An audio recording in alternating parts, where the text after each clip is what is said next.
ada satu amalan yang sangat terkenal di negeri kita, yang dikenal dengan nama sholat rogoib. Sholat apa namanya? Rogoib. Sholat ini sangat dikenal karena dicantumkan dalam kitab Ihya Ulumuddin. Dalam kitab apa? Ihya Ulumuddin. Karangan siapa? Siapa pengarangnya? Imam Al-Ghazali. Dalam kitab Ihya Ulumuddin disebutkan secara lengkap tata cara sholat rogoib. Nanti kita baca. Dan sangat disayangkan, riwayat sholat rogoib juga dicantumkan dalam kitab Durratun Nasihin.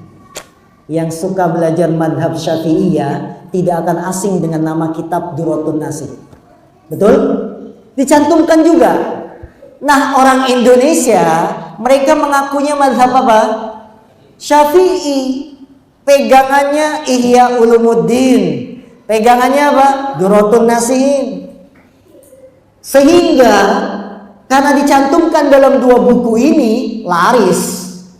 Ini lihat ada rujukannya Ihya Ulumuddin. Ini lihat ada rujukannya Durratun Nasihin. Kitab Ihya Ulumuddin ada yang punya Bapak-bapak? Hah? Punya tidak? Terjemahan. Kurang mantap terjemahan. Yang asli bahasa Arab saya punya di rumah. Tapi sudah ada tahqiq, tahu tahqiq, penelitiannya dengan takhrij Al-Imam Al-Iraqi, gurunya Ibnu Hajar Al-Asqalani. Ini yang paling bagus. Jadi kalau mau beli kitab Ihya Ulumuddin, cari yang takhrij hadisnya Imam Al-Iraqi. Dia telah meneliti riwayatnya dalam kitab itu. Ya, di rumah saya ada. Nah, kitab Ihya Ulumuddin banyak memuat hadis-hadis lemah bahkan palsu. Dia bagus dari sisi akhlak. Bagus kalau pengen akhlak baik, terpuji, bisa ngambil dari Ihya Ulumuddin. Tapi kalau masalah hadis, jangan. Karena Imam Al-Ghazali dia sendiri mengatakan bidoati fi ilmil hadis do'if. Apa bidoati? Bekal. Perbekalanku dalam ilmu hadis sangat lemah. Imam Ghazali yang mengatakan, maka pantas karangannya itu tidak teliti terhadap riwayat, ya, tidak teliti terhadap riwayat, sehingga banyak hadis-hadis palsu, amalan-amalan yang tidak diajarkan oleh Nabi kita SAW.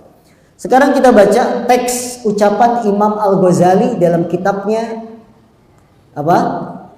Ihya Ulumuddin. Beliau mengatakan, amma salatu rojab faqad ruwiya. Ingat, faqad ruwiya bi isnadin an Rasulillahi sallallahu alaihi wasallam.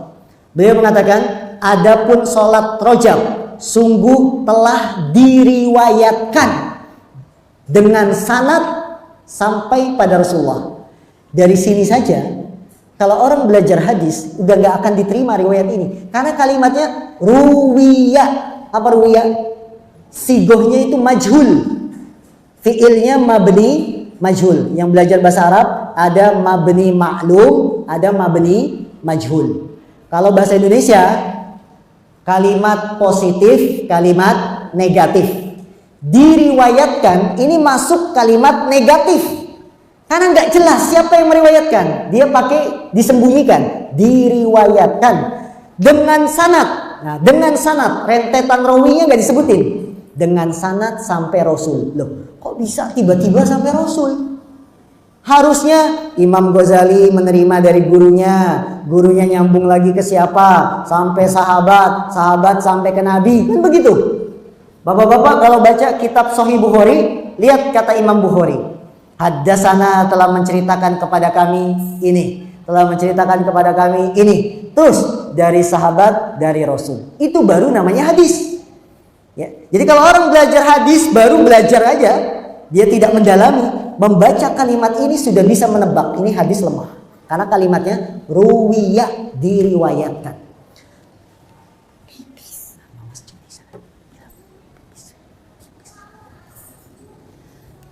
Annahu qala, Beliau berkata, "Ma min ahadin yasumu awwala khamisin min Rajab, summa yusalli fima bainal isya'i wal atmah isnatai asyrata raq'atan."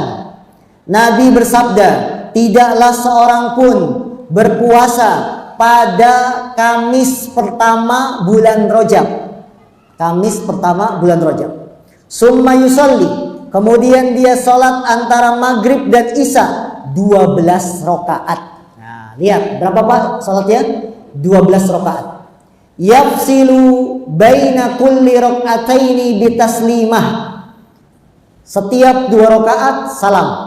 Seperti salat tarawih 2. Kemudian apa lagi? Yaqra'u fi kulli rak'atin bi Fatihatil Kitab marrah. Setiap 1 rakaatnya baca Al-Fatihah 1 kali. Wa inna anzalnahu fi lailatul qadar salasa marrat. Kemudian setiap rakaat baca surat Inna anzalnahu fi lailatul qadar berapa kali? 3 kali. Kemudian wa qul huwallahu ahad isnatai asyrata raq'atan, isnatai asyrata marratan. Kemudian baca qul huwallahu ahad, surat apa? Al-Ikhlas 12 kali. Jadi Bapak-bapak habis Al-Fatihah inna anzalnahu fi lailatul qadar 1, ya sampai selesai. Udah beres qul huwallahu ahad Allahu samad lam yalid wa lam yulad wa lam yakul lahu kufuwan ahad 1, qul huwallahu ahad 2. 12 kali. Ya. Fa idza faragha min salati, apabila sudah selesai dari salatnya, shalla alayya sab'ina marrah, bersalawat kepadaku 70 kali. Allahumma shalli ala Muhammad, ya, dan seterusnya. Kemudian berdoa di sujudnya 70 kali, subuhul kudus rabbul malaikati waruh. Allahu akbar. Ini disebut dengan salat rogoib. Ini masih panjang. Derajatnya apa? Palsu, ya, bukan lagi lemah. Bedanya Bapak-bapak, riwayat lemah dengan riwayat palsu bedanya. Kalau lemah masih ada yang meriwayatkan, orangnya itu masih ada, rijalnya, perawinya itu masih ada, cuma lemah-lemah. Tapi palsu itu nggak ada orangnya yang meriwayatkan sampai Nabi, itu namanya palsu, maudhu, ya, dusta. Kita baca komentar para ulama hadis dalam masalah ini.